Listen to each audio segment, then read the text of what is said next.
Well, instruos harmonaig now. Let me at first explain or demonstrate, and both, what the module does. But the absolutely the first of all, we do a good job when we tune this. We don't have to do this here normally not with the software. Let me nevertheless show how to go to the mode we need. It's the unison tuning.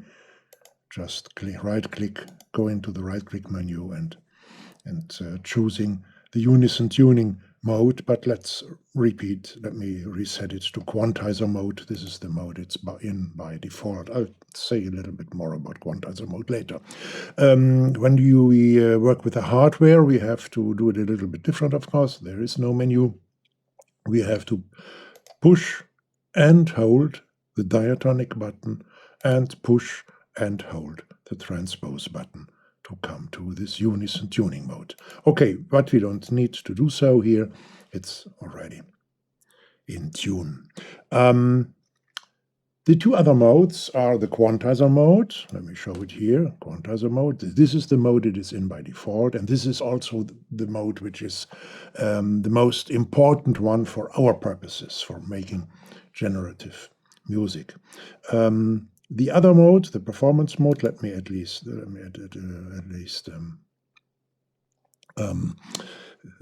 explain it shortly. In performance mode, we can use this keyboard here down like a MIDI keyboard. Let me insert a voice.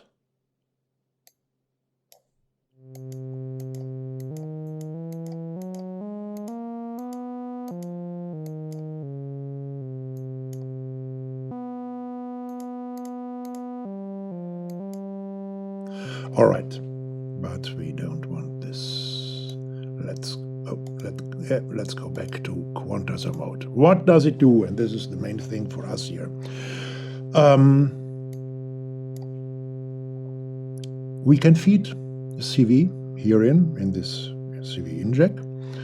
Well, let me do this. Let me use an offset voltage out. And let me show what it is, what I feed in, which pitch it represents. Oh, let me see here. It's B8 at the moment, what I'm feeding in. And let me go back to C4, for example.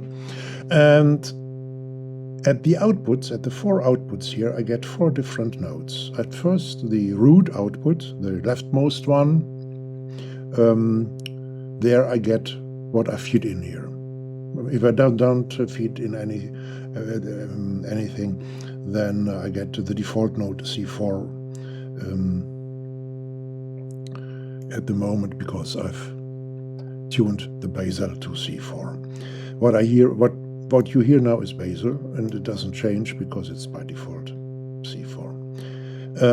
Then let me patch the next voice here, the second one, and let me fade in, and we get a second pitch. And this pitch is, we don't need this anymore. This pitch is E4 right now. And let me look at the next one. Then here we get a G4. Let me patch it and give it a voice. And the rightmost output gives a B4. And let me give it a voice as well. So, instead of an offset voltage, I can make something more interesting. I can feed in an LFO to generate the voltage, the pitch CV. Let me show the root note also. And now we see, hey, what's going on? We get all Cs, only Cs. C4, C5, C6 sometimes. Let me have a look. Yeah, is that 7 even? Yeah, what is it? Well, that is that in quantizer mode, the reason is that in quantizer mode, we have to enable different notes. By default, it's the C is enabled here, and it's lit white when it's being played, and it's being played all the time. So let me enable a second note. And now we have C and F in different octaves, according to the voltage, the CV coming from the LFO. Let me enable G. Now we have C, F, and G enabled. These are these amber colored ones, which are enabled, and they get white when they are actually played at the moment.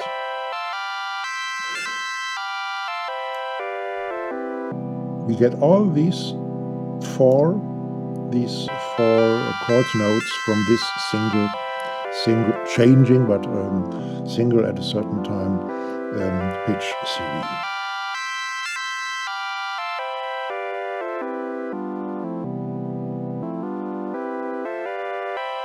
There is a transpose slider here with an activation button. This normally by default this slider doesn't do anything. Okay, but when I activate it by tapping it once, this is what happens. Let me fade. So it jumps.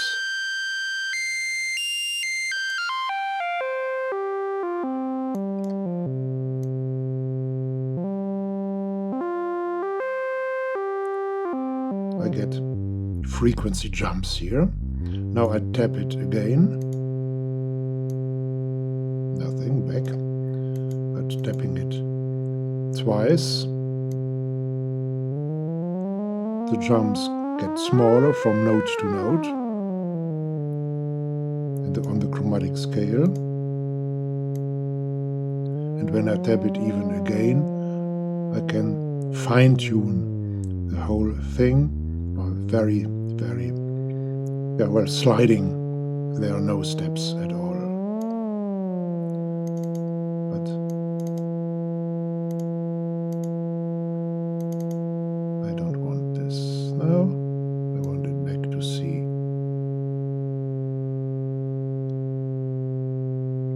To C4. And deactivate it again. Back to the outputs. Let me fade them in again.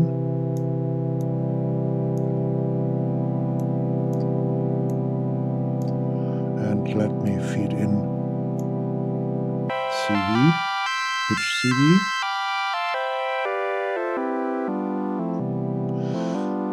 Each output is equipped with a slew potentiometer. Let me at first use only the root note. So all three upper notes jump, but the root note slides up. And what about the highest note as well? And the others. So I can adjust them differently, completely independently from each other. Alright, but back to jumping chords. Alright. There's a gate output here. Unfortunately, in quantizer mode, it doesn't send out gate signals, but indeed only trigger pulses. What makes its usefulness for the triggering envelopes or initiating envelopes in quantizer mode quite limited, having only triggers. But we have in a lot of modules making triggers to gates and things like that. All right, chord quality now. Here, let me remove the input CV, pitch CV. I don't talk about musical theory here, so don't. In the book, I've given you an example of different chord qualities, what this means, but I activate this knob here, which normally doesn't react at all, by pushing the diatonic button, and then I go through different chord qualities.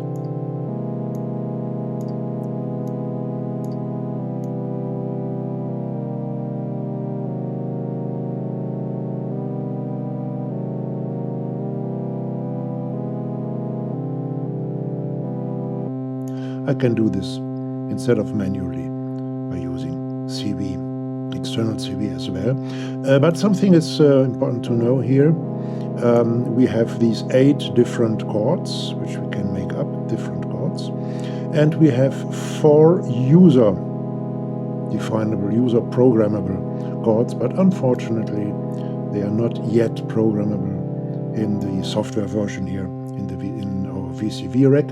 But I have learned, asking back a bit, that in the next version, or in the future version, whether it's been the next or not, I don't know. They didn't know themselves. There will be a function to program these buttons with different chords than these 8 as well. Here in the VCV rack, in the hardware, we can do so already, of course.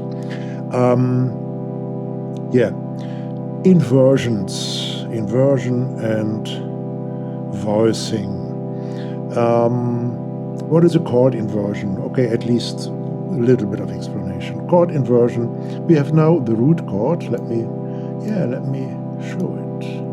Duplicate, once again, duplicate, and once again, duplicate. But then I have to push it around. Yeah, so.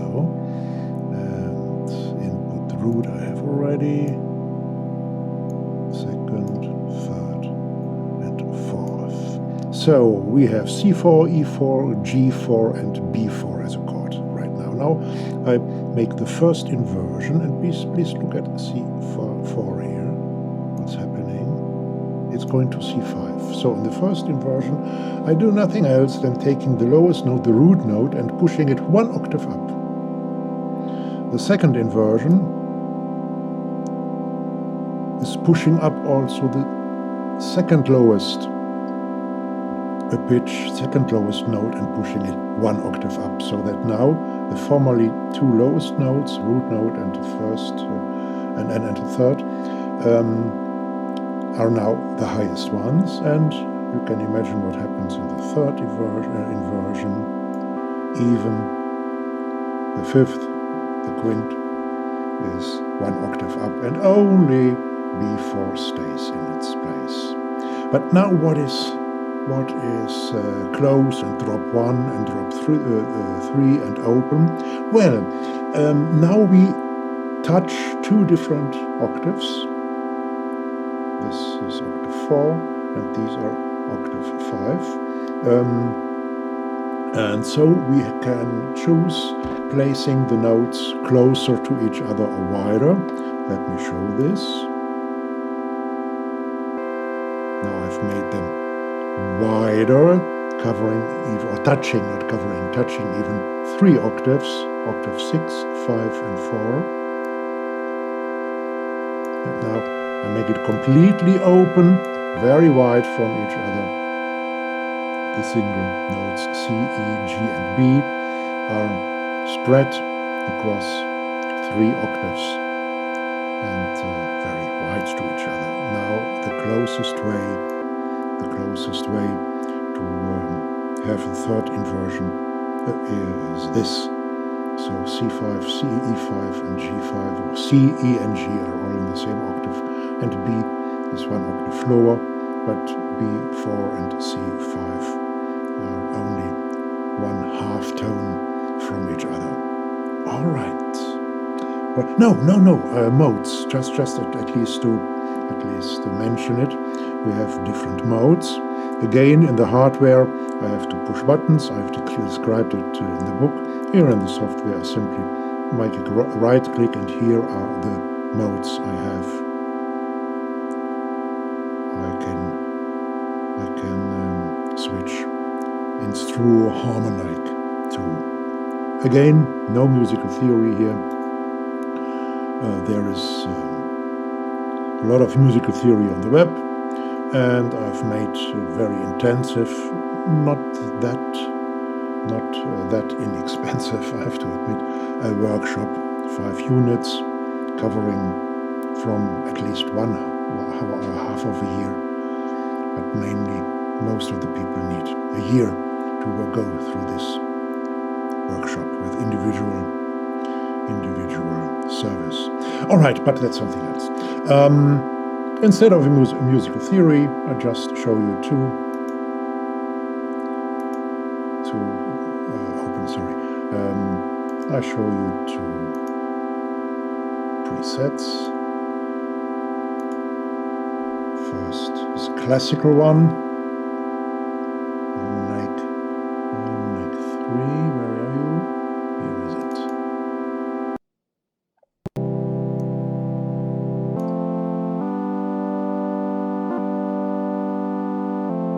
I don't explain it. It's simple, and you have it, this preset as well, and so you can analyze it yourself. More interesting to analyze is surely the next one. Let's open it. Harmonaig 1, no, harmonaig 2, I think. Where is it? Yeah, here, harmonaig 2.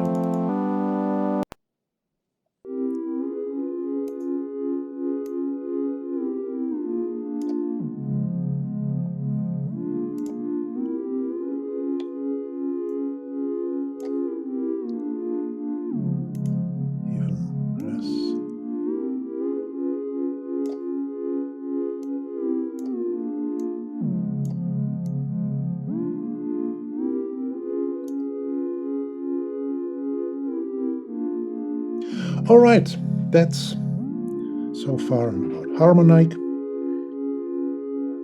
Let's go to the next module.